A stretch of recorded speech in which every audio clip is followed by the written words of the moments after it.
Bismillahirrahmanirrahim. Assalamualaikum warahmatullahi ta'ala wabarakatuh.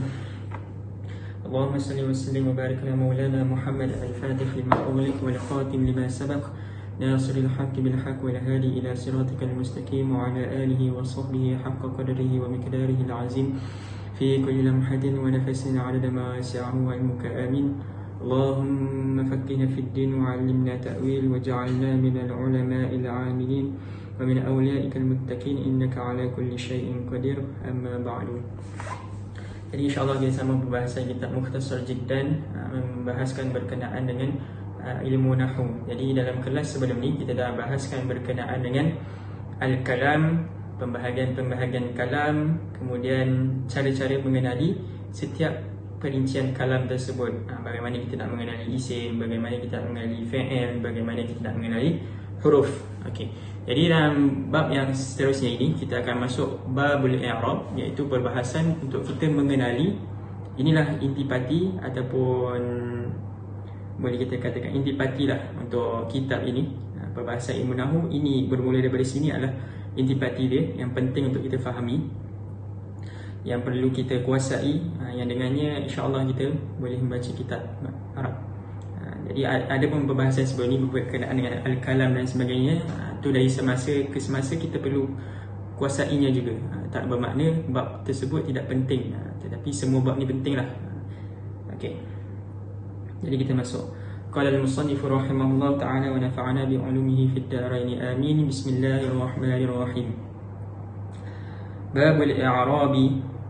الإعراب هو تغيير أواخر الكلمة لاختلاف العوامل الداخلة عليها لفظا أو تقديرا. يعني أن الإعراب هو تغيير أحوال أواخر الكلمة بسبب دخول العوامل المختلفة، وذلك نحو زيد، فإنه قبل دخول العوامل موقوف ليس معربا ولا مبنيا ولا مرفوعا ولا غيره، فإذا دخل عليه العامل فإن كان يطلب الرفع رفع، نحو جاء زيد، فإنه فعل يطلب فاعلا والفاعل مرفوع، فيكون زيد مرفوعا بجاء على أنه فاعله، وإن كان العامل يطلب النصب نصب ما بعده، نحو رأيت زيدا، فإن رأيت فعل والتاء فاعله وزيدا مفعوله والمفعول منصوب، وإن كان يطلب الجر جر ما بعده، نحو الباء في نحو مررت بزيد، فزيد مجرور بالباء، فتغيير الآخر من رفع إلى نسب أو جر هو الإعراب، وسببه دخول العوامل. Kita masuk. Okey, i'rab adalah perubahan akhir kalimah disebabkan berbezanya amil. Awamil ni amil lah, awamil ni jamak, amil ni dia punya tunggal dia, mufrad dia satu. Amil ni bila kita terjemahkan adalah punca ataupun sebab yang menyebabkan dia berubah baris. Okey. Likhtilafil awamil ad-dakhilah, disebabkan perbezaan amil-amil yang masuk ke atas baris akhir tadi. Disebabkan awamil-awamil yang masuk ke atas kalimah tadi. Okey. Sama ada secara lafaz ataupun secara takdir. Okey, nanti kita akan tengoklah satu persatu daripada maksud ini, apa maksud dia. Okey. Tapi kita kena hafalkan ataupun kita kena fahamkan takrif ini terlebih dahulu. I'rab taghyiru awakhiril kalimi li ikhtilafil awamil dakhilati 'alayha lafzan aw takdiran. Okey. Ini takrif asal. Okey.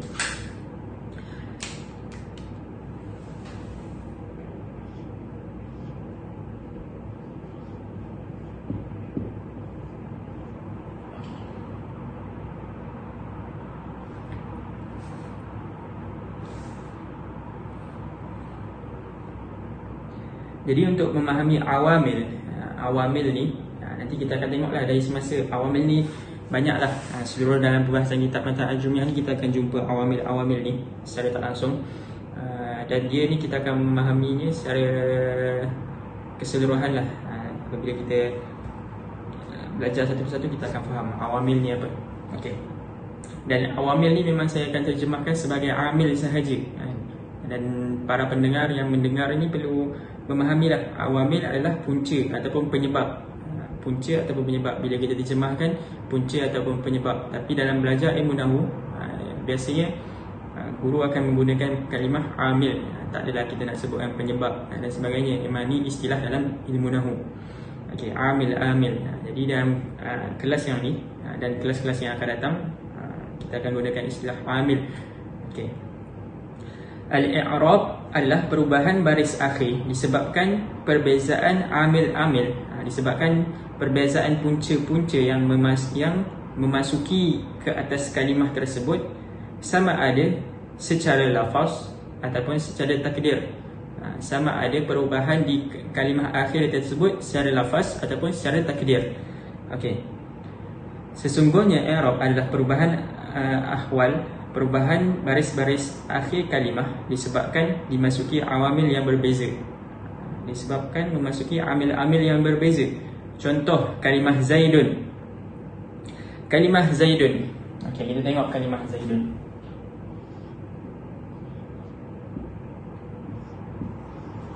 Okey. Kalau kalimah Zaidun sahaja, dia tak dipengaruhi oleh apa-apa baris, jadi kita tak boleh nak meng-i'rab. Ini sebagaimana kalau kita belajar dalam bab al-kalam sebelum ni, kita nak meng-i'rab Zaidun, tak boleh, sebab dia bukannya jumlah yang mufidah, bukannya jumlah yang menepati al-kalamu, yang menepati lafzu al-murakkabu al-mufidu bil wad'i. Dia tak menepati al-murakkabu, tak menepati al-murakkab. Kerana apa? Kerana dia kalimah tunggal, dia bukannya ayat. Jadi kita tak boleh dah meng-i'rab dia. Okey, dalam keadaan ni tak ada amil, tak ada faktor untuk yang membolehkan kita untuk meng-i'rab Zaidun. Kerana apa? Kerana tak ada faktor yang memasuki ke atas dia. Dia hanya boleh di-i'rab apabila kita ada faktor ataupun ada kalimah lain yang duduk bersebelahan dengan dia. Okey, baru boleh kita i'rab. Okey, contoh dia.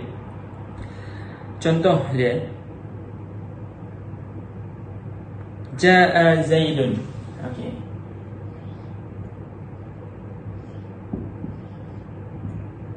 Ja'a Zaidun.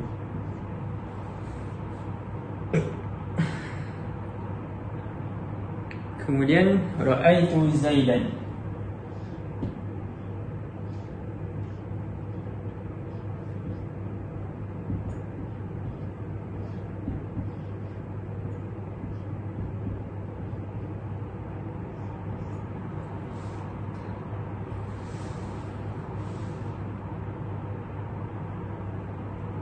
Okey. Kita pergi dua dulu. Okey, ja'a Zaidun, ra'aitu Zaidan. Kalau satu mak tak suruh makan. Marartu bi Zaidin. Tak nampak tulis kat atas ni.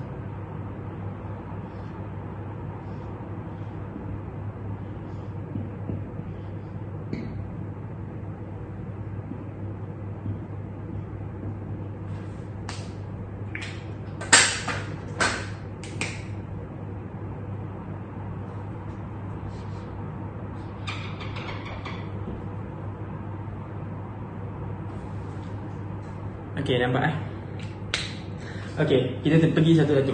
Ja'a Zaidun, ra'aitu Zaidan, marartu bi Zaidin. Jadi kita perhatikan kalimah Zaid. Apabila dia didatangkan dengan kalimah yang lain, dia akan mempengaruhi baris yang terdapat pada Zaid tersebut. Kadang-kala Zaid dia akan jadi baris depan. Contoh ni, Ja'a Zaidun. Kadang-kala dia jadi baris atas, ra'aitu Zaidan. Dan kadang-kala dia menjadi marartu bi Zaidin. Jadi perubahan-perubahan ni digalakkan ataupun didatangkan oleh amil yang berbeza. Disebabkan punca ataupun penyebab yang berbeza-beza menyebabkan baris tu jadi macam tu. Okey. Jadi dalam keadaan ni, inilah intipati ataupun kita katakan perbahasan ilmu nahwu secara keseluruhannya.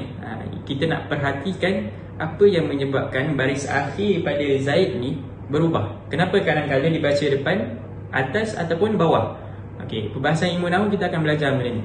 Jadi dalam Al-Quran pun sendiri kita boleh perhatikan di banyak tempat yang mana kalimah tu kalimah yang sama, tetapi dibariskan dengan baris yang berbeza-beza. Macam mana kita nak bariskan? Okey.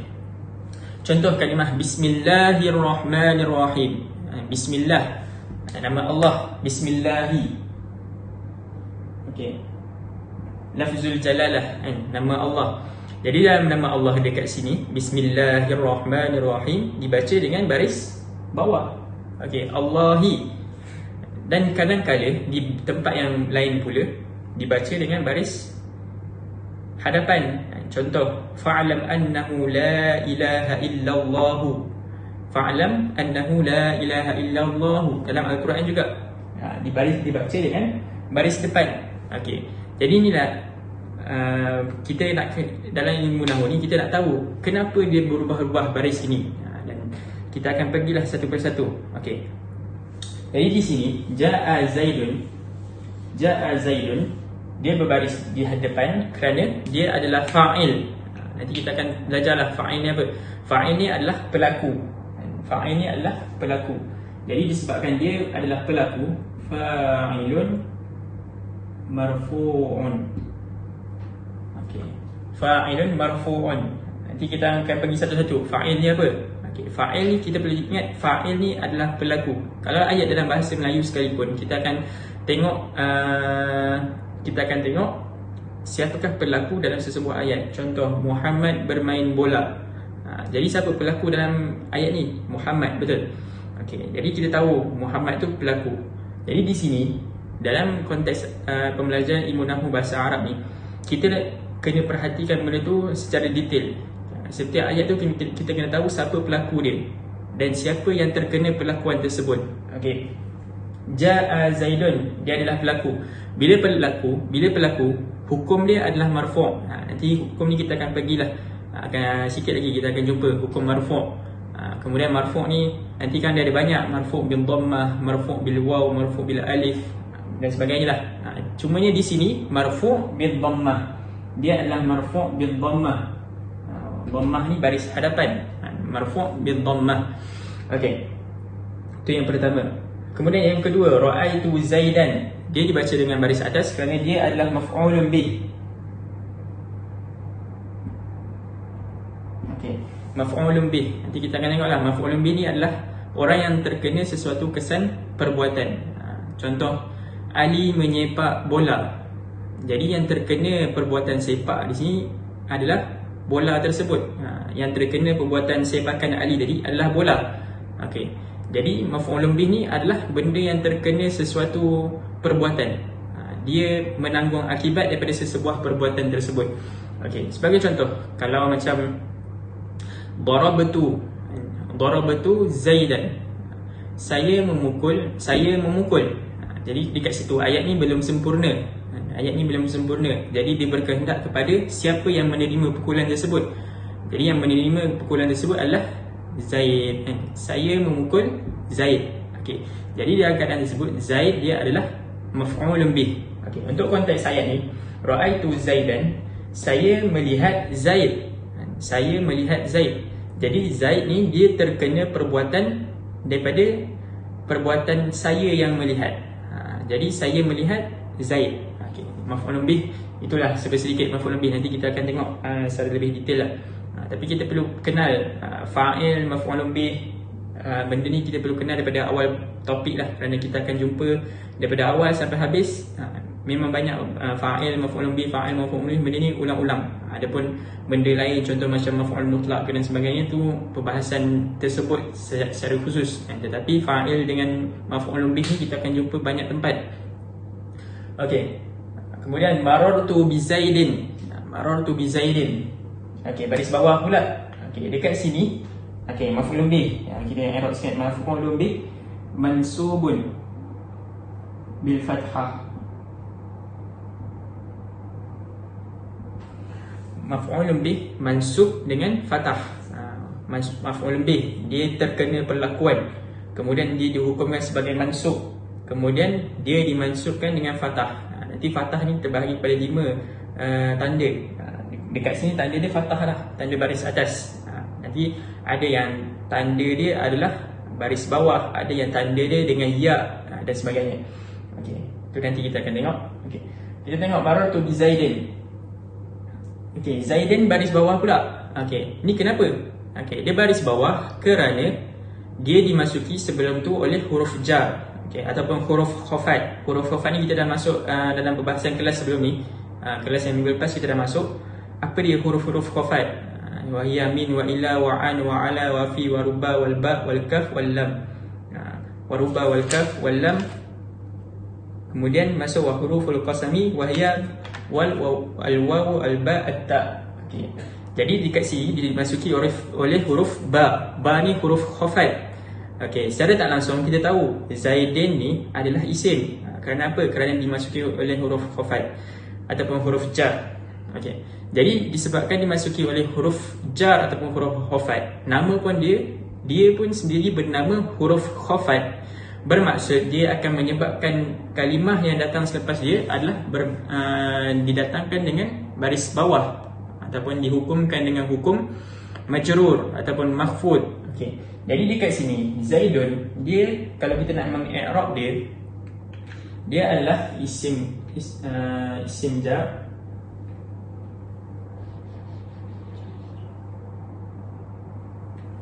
Dia adalah isim majrur. Isim majrur ni maksudnya apa? Isim majrur ni maksud dia adalah duduk selepas huruf jar. Benda yang duduk selepas huruf jar seperti ba, fi, ila, li dan sebagainya, bila dia duduk selepas huruf jar kita panggil dia sebagai isim majrur. Isim majrur hukum dia adalah majrur. Okey, majrur tanda dia apa? Tanda dia adalah kasrah. Bil kasrah. Tanda dia adalah baris bawah. Tanda baris bawah. Jadi sebab itulah dibacakan dengan Zaidin. Okey. Nanti kita akan pergi satu persatu benda ni. Okey. Ni kita terangkan secara menyeluruh sahaja. Okey. Okey. Jadi disebabkan benda-benda ni lah yang ni menjadi faktor yang mana menunjukkan dia jadi kalimah lain. Yang ni faktor dia adalah ja'a ni. Kalau dekat sini ra'aitu ni menyebabkan Zaid berbaris atas. Okey, kalau yang ni ja'a menyebabkan dia baris depan. Kalau yang ni ba ni yang menyebabkan dia baris bawah. Ini yang dinamakan likhtilafil awamil ad-dakhilah 'alaiha. Kerana berbezanya awamil-awamil ataupun amil-amil yang memasuki ke atasnya.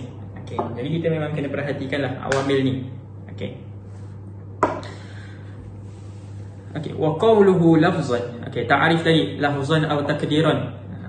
Jadi kita kena hafallah al-i'rabu huwa taghyiru awakhir al-kalimi liikhtilaf al-awamil ad-dakhilati 'alayha lafzan atau takdiran. Apa yang dimaksudkan dengan lafzan atau takdiran ini? Okey.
Okey.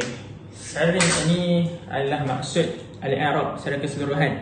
Okey, at-taghyiru awakhiril kalimi li ikhtilaf al-awamil ad-dakhilati 'alayha. Jadi kita dah masuk kepada bahagian yang pertama.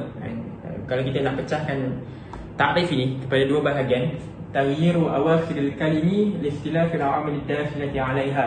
Ini kita dah masuk tadilah. Disebabkan berbezanya awamil yang masuk ke atasnya. Okey. Kemudian ada bahagian kedua dari segi ta'rif i'rab ni, iaitu lafzan atau takdiran. Apa yang dimaksudkan dengan lafzan atau takdiran ini? Okey. Lafzan atau takdiran. Okay. Lafzan atau takdiran yani bihi anna al-akhira yataghayyaru lafzan kama ra'aytahu fil amthilati al-madhkura. Atau takdiran kama fil ismi alladhi akhiruhu alifun nahwu al-fata. Atau ya'un nahwu al-qadi. Okey. Ini saya tuliskan sedikit lah apa maksud dia.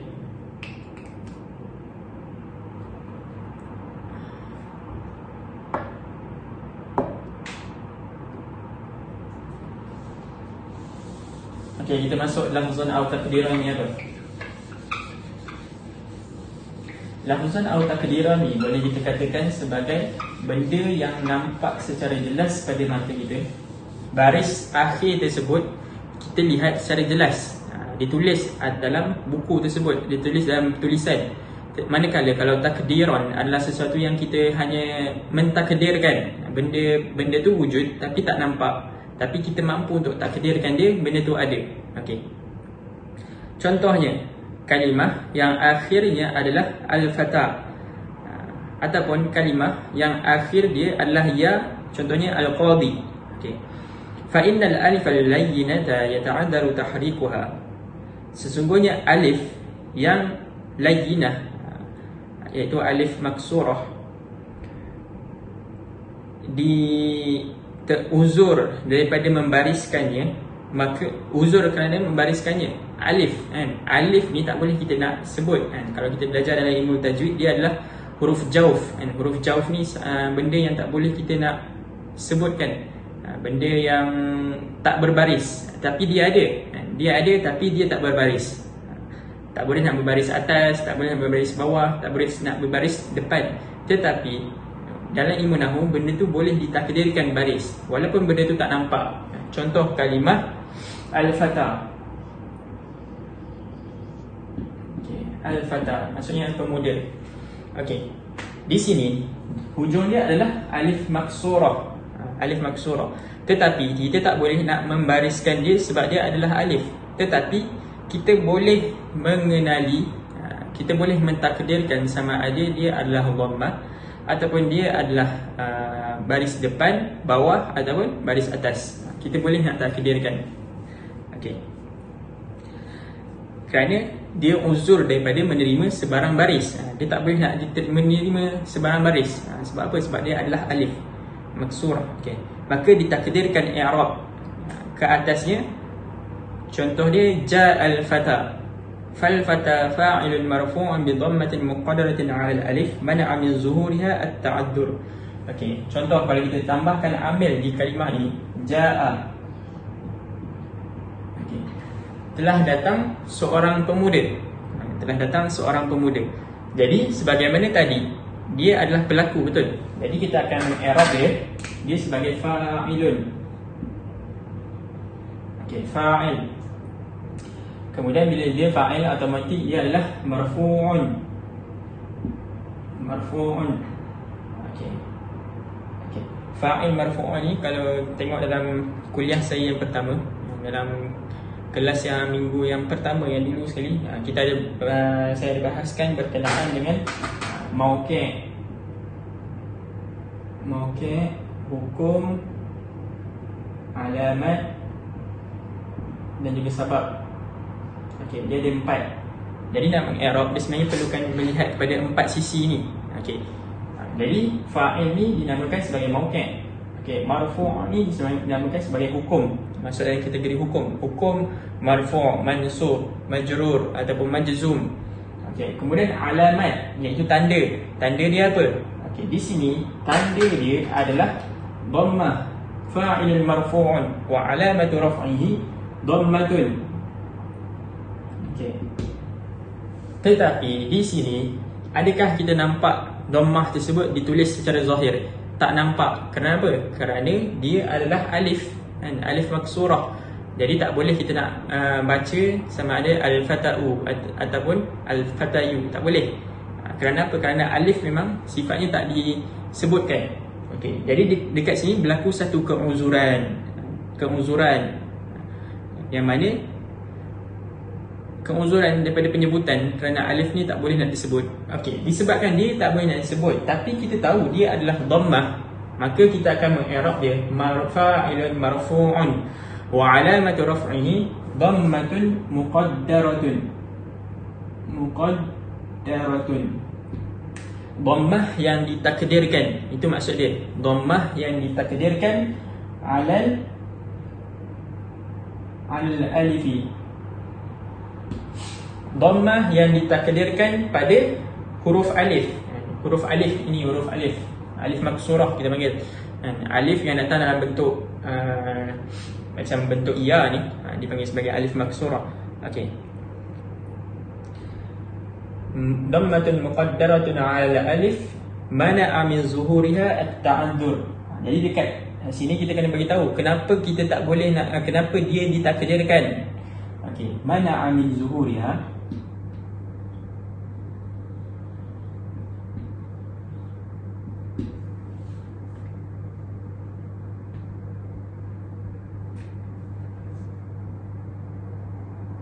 Okey, terhalang daripada penzahiran dhammah tadi. Ha ni kembali kepada dhammah, terhalang daripada menzahirkan ha tadi. Kenapa? Kerana keuzuran. Kenapa? Kerana memang dhammah tu tak boleh nak hidup dekat atas alif. Berbeza alif dengan hamzah. Benda ni kita kena bezakan. Kalau ada alif hamzah kita boleh bacakan, tetapi ada pun kalau alif semata-mata tak boleh kita nak bacakan kalimah tersebut. Okey. Jadi di sinilah kita tahu dia adalah sesuatu yang ditakdirkan. Okey.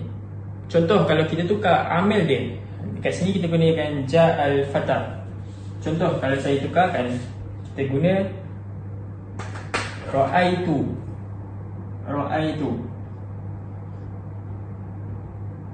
Okey, kita guna ra'aitu.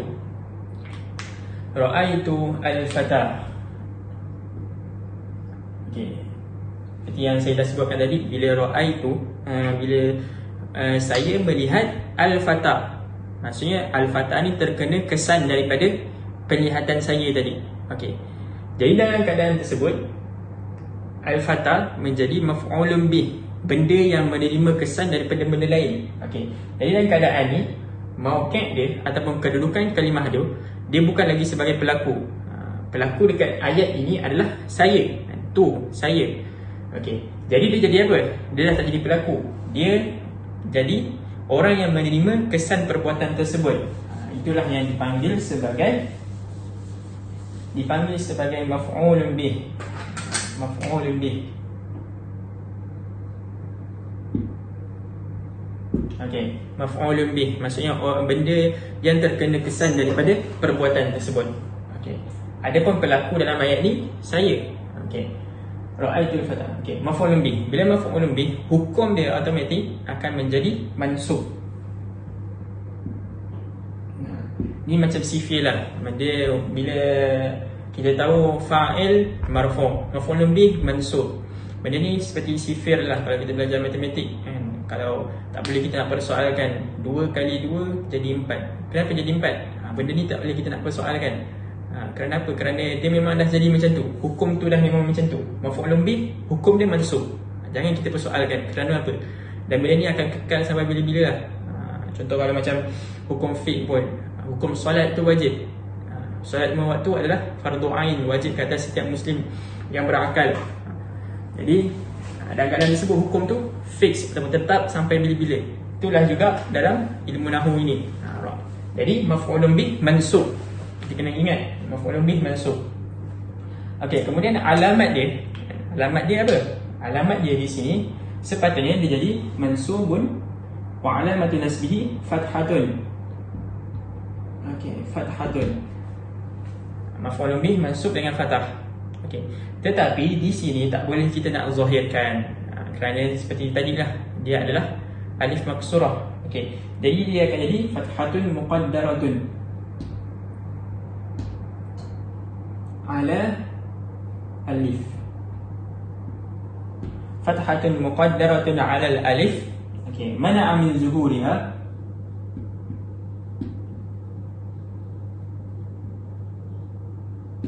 at-ta'adzur. Okey, terhalangnya daripada penzahiran kerana uzur daripada dia menerima sebarang baris. Okey, itu maksud dia. Okey, jelasnya setakat ni. Kalau ada soalan boleh tanya pada ruangan komen, nanti kita akan jawab. Okey. Ni kalau dia pada kedudukan hukum mansub, dia menjadi maf'ul bih. Sama juga kalau dia menjadi hukum majrur, pada hukum majrur. Contohnya marartu. Kalau ra'aitu ni kita gantikan dengan marartu. Okey, marartu.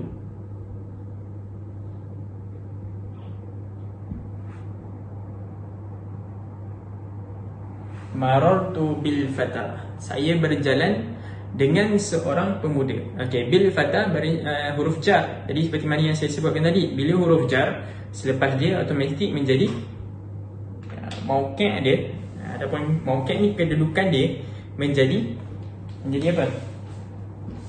Dia akan menjadi isim majrur. Isim majrur. Bila isim majrur, benda ni lagi senang. Bila isim majrur, hukum dia majrur. Isim majrur majrurun wa alamatu jarrihi adalah bila jar di sini jar dengan bil kasrah.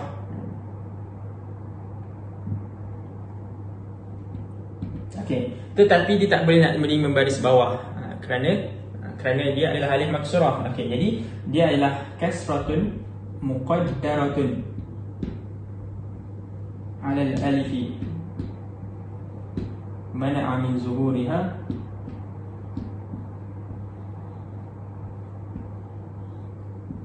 at-ta'adzur.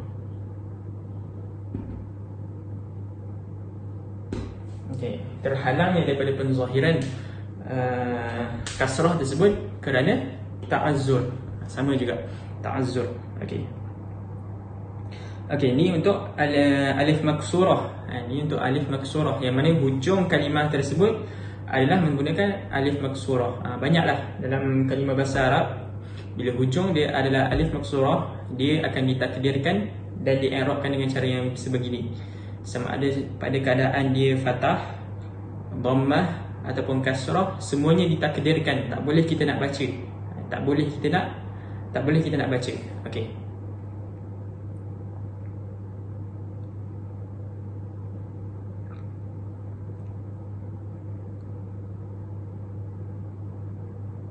Okey, kita habiskan sikit lagi.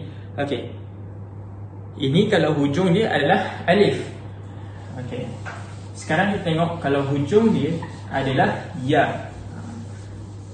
Ni bila masuk pada kalimah-kalimah yang ada huruf sakit. Huruf sakit ni adalah alif waw ya lah. Jadi dia akan menyebabkan kita ni berfikir lebih sikit. Sebab cara i'rab dia lain sikit daripada yang lain. Okey. Bila kalimah hujung tu adalah ya. Okey. Permasalahan dia lain pula. Okey, al-qadi contoh. Al-qadi. Okey, kalimah al-qadi. Contoh kalau kita masukkan di depan dia menggunakan amil jaa. Okey. Jaa al-qadi, telah datang al-qadi. Telah datang seorang qadi. Okey. Kat sini kita i'rab. Okey, kita tengok.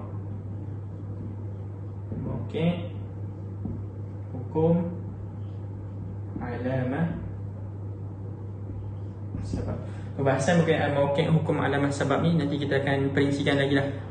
Kalau dalam perbahasan ni tak faham tak apa, nanti kita akan perincikan dalam bab akan datang. Okey, mauqi' hukum alamat sebab. Okey, dekat sini jaa al-qadi, dalam konteks ayat ni kita tahu pelaku dia siapa? Al-qadi. Qadi tersebut adalah pelaku dia. Jadi dalam keadaan ni kita tahu dia adalah fa'il. Okey, fa'il, pelaku. Kita nak i'rab dia adalah pelaku. Kemudian hukum fa'il seperti mana yang kita sebut tadi, dia adalah apa? Dia adalah marfu'un. Marfu'un. Okey. Wa alamatu raf'ihi ad-dhammatu. Okey. Alamat rafa' dia adalah dhammah. Alamat rafa' dia adalah dhammah. Tetapi adakah di sini kita lihat, kita baca dengan al-qadhiyu? Tak boleh kita nak baca al-qadhiyu. Sebab apa? Sebab kalau lidah kita, lidah orang Melayu mungkinlah kita boleh baca. Adapun lidah orang Arab, benda ni sukar untuk dilafazkan. Jadi dia tak dilafazkan. Jadi dekat sini dia akan menjadi marfu'un wa alamatu raf'ihi dhammatun muqaddaratun. Okey. Dhammah yang muqaddarah 'ala al-ya'. Okey. Berbeza dengan yang tadi. Al-fathah tadi muqaddaratun 'ala al-alif. Sebab hujung dia alif. Kalau yang ni dhammah yang muqaddarah di atas ya kerana hujung dia adalah ya. Okey, dhammatun muqaddaratun 'ala al-ya. Okey. Kenapa ditakdirkan? Okey, mana min zuhuriha?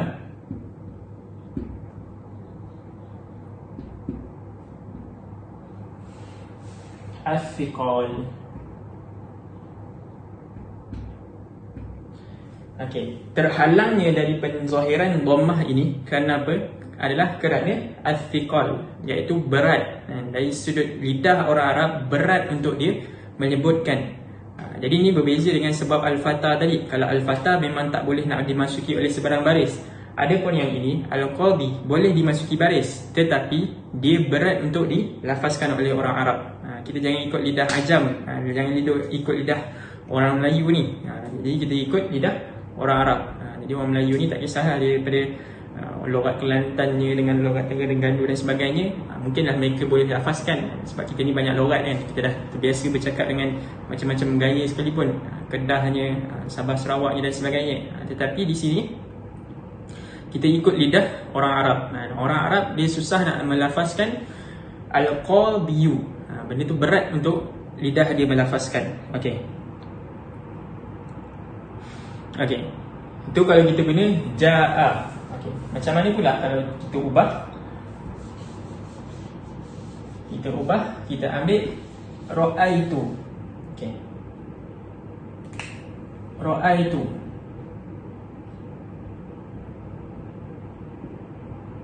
Okey, ra'aitu al-qadhi.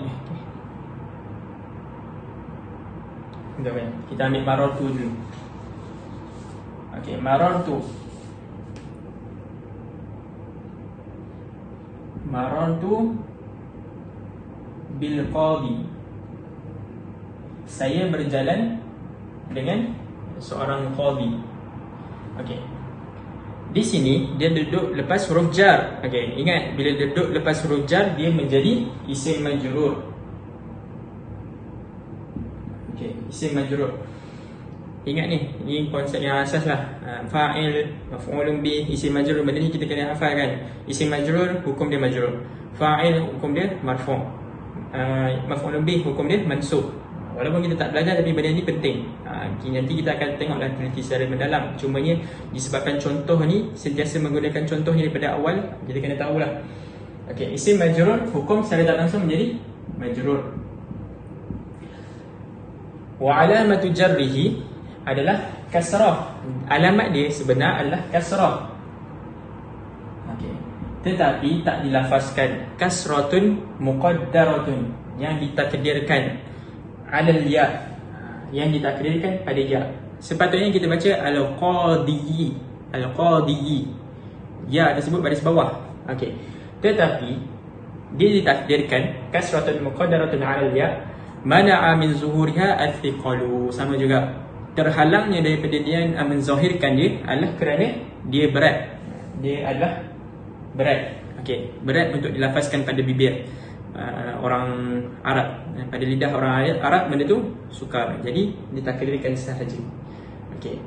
Ingat tadi kita dah kalau dhammah dengan kasrah baris depan atau baris bawah, benda ini akan berat untuk orang Arab. Okey, kita tengok kalau dia berbaris atas pula. Contoh ra'aitu, kita ambil ra'aitu.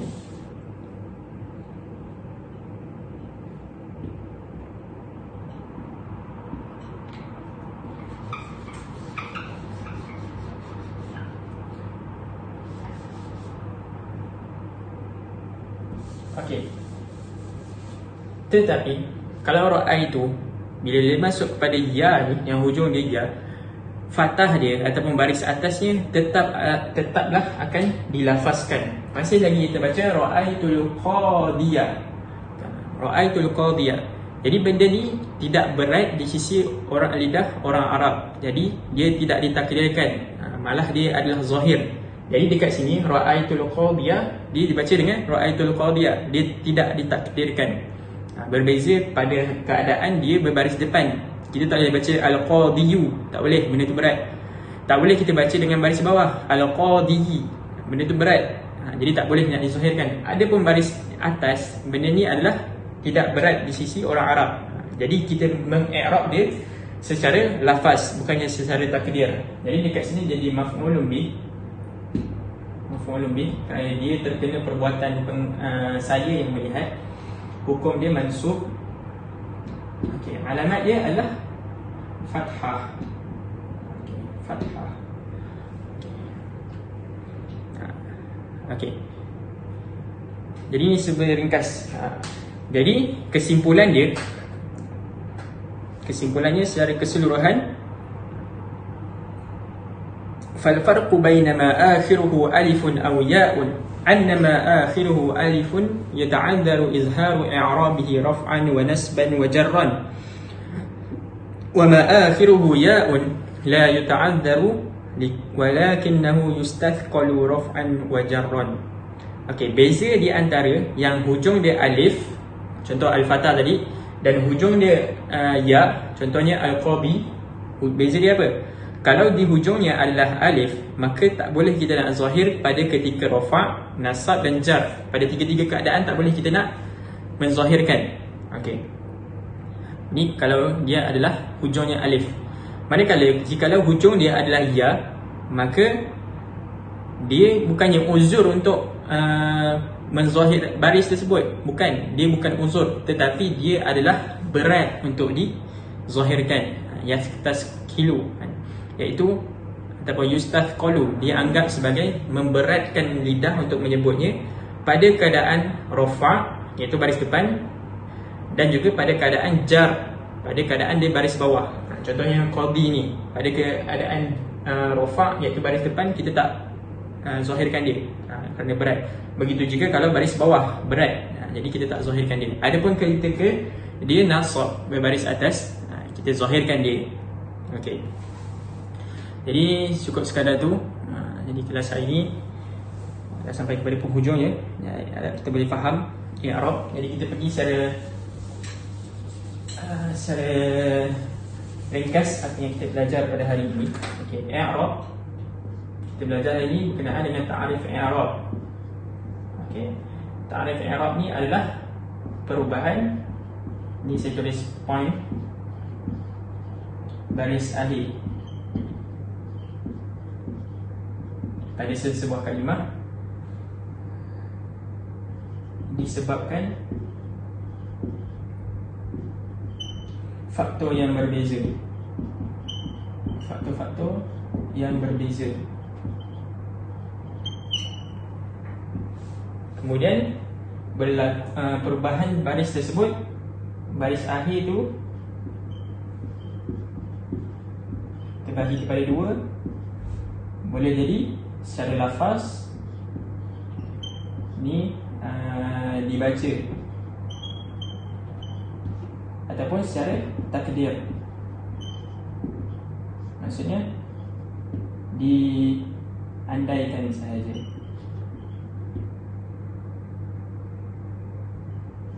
Okey, secara lafaz maksudnya benda tu dibacalah. Memang jelas kita baca secara lafaz. Contoh Ja'a Zaidun, dal tersebut memang dibaca. Adapun secara takdiran yang diandaikan, contoh dalam kes Al-Fatah dan juga Al-Qadhi tadi, itu yang diandaikan. Okey. Kemudian apa lagi yang kita belajar tadi? Okey, perbahasan berkenaan dengan lafaz dan juga takdir tadi. Kalau takdiran, kalau kalimah akhir, ini dah habis kalimah akhir. Okey. Kalau kalimah akhir dia adalah alif, maka ditakdirkan pada semua keadaan.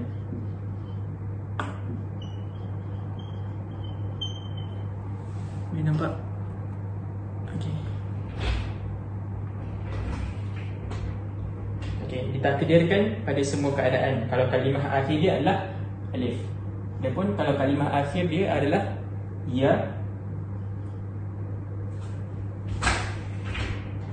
Okey, kalau kalimah akhir dia adalah ya,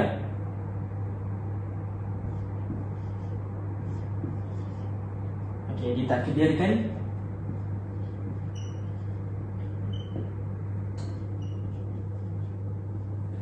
ketika rafa' dan jar. Okey, kalau kalimah akhir adalah ya, ditakdirkan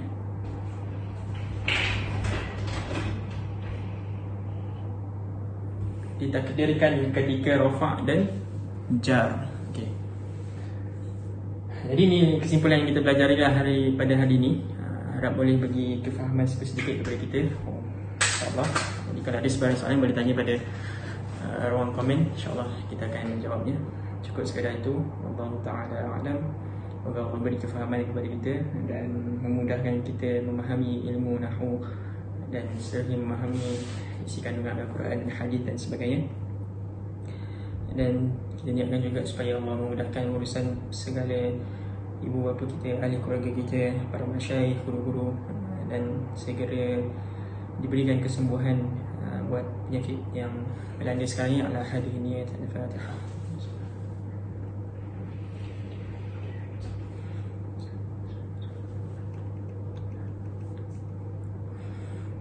Cukup sekali itu. Sallallahu ala sayyidina Muhammad wa ala alihi wa sahbihi ajma'in. Subhanakallahumma bihamdika asyhadu an la ilaha illa anta astaghfiruka wa atubu ilaik. Amiltu su'an wa dhantu nafsi faghfir li fa innahu la yaghfiru dhunuba illa anta. Subhanakallahumma bihamdika asyhadu an la ilaha illa anta astaghfiruka wa atubu ilaik. Amiltu su'an wa dhantu nafsi faghfir li fa innahu la yaghfiru dhunuba illa anta. Subhanakallahumma bihamdika asyhadu an la ilaha illa anta astaghfiruka wa atubu ilaik. Amiltu su'an wa dhantu nafsi faghfir li fa innahu la yaghfiru dhunuba illa anta. سبحان ربك رب العزة عما يصفون وسلام على المرسلين والحمد لله رب العالمين. السلام عليكم ورحمة الله تعالى وبركاته. رمضان تجلى وابتسم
حسنا